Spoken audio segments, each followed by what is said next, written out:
all the different veins and arteries? Yeah. It's just evil. So we'll start in the arterial system. I'll let you guys help me. What's this one? Aorta? Ascending aorta. Sorry. The aortic arch, and then it's all descending from that point down to here. Which section is this? Abdominal. Abdominal, and then the one behind here would be the thoracic. We can see it on the respiratory model, and I'm too lazy to pull it out. But if you see it, you'll know it. What are these first big branches that come off and go to the head? Carotid? These are the carotid. So this is common carotid, external carotid coming on the outside of the face. The only place we really show really well. This is common carotid, external carotid, and then internal going in to feed the brain. It goes to become part of that circle of Willis, right? To guarantee that we never lose blood supply to the brain. What else do we need? They want us to know brachiocephalic trunk, so really the common carotid starts here. This little section is the brachiocephalic trunk. There's not one on the left side of the body for the arteries. Once it branches past that, now we're looking at subclavian as it travels underneath the clavicle. Once it gets past to about the head of the humerus, it's going to branch again. They don't need you to know this, but they do want you to know this branch in here, which is called axillary, right, as it would pass through the axillary region. Once it gets into the arm again, it's going to branch, and now as it passes by the humerus, we're going to call this main section here brachial artery. It branches right above the elbow, and I'm not sure which of these you need, but you're going to need radial and ulnar. Which one is which? Which side is radial? Which one's this? Good. So this is our radial, and this is our ulnar. Again, if you don't need both of those, just ignore that. If we turn to the trunk again, we'll have the first thing that's exiting the celiac trunk. It comes from here. This is the only section that makes up the celiac trunk. It branches pretty close to leaving the aorta. One part of it goes over to the liver, this means this is the hepatic artery.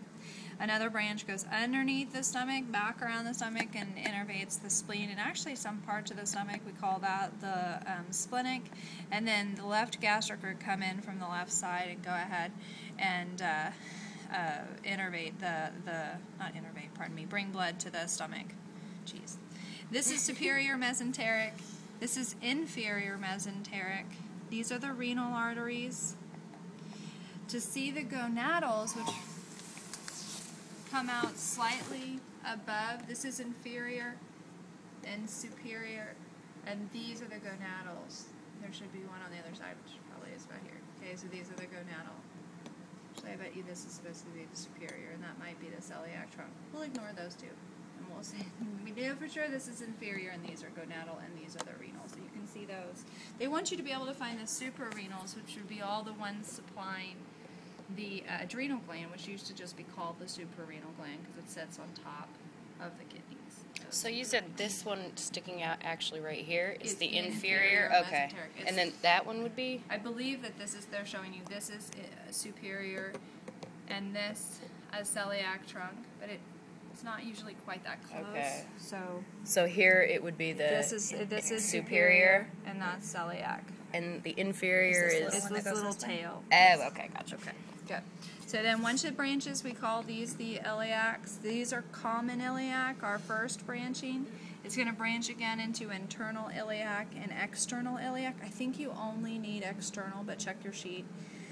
Yeah. As it passes through the hole in the front of the pelvis, it becomes the femoral. And this is a really good one to know because you can actually use, especially the femoral vein, as a second sign of entry for drug medication. So you can put in a catheter here to insert lots of medications, but then you would also put one in down here. So you'll use the femoral vein a bunch.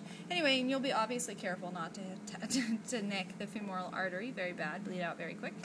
So here's the femoral artery. It comes down, then a branch comes off, and we go to the back.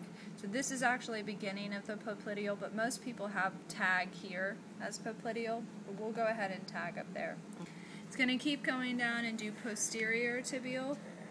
Come around the foot. This is one you don't have to know for some reason. Dorsalis pedis. We'll be fine with the fact that you don't have to know it. And move up to this, which is the anterior tibial.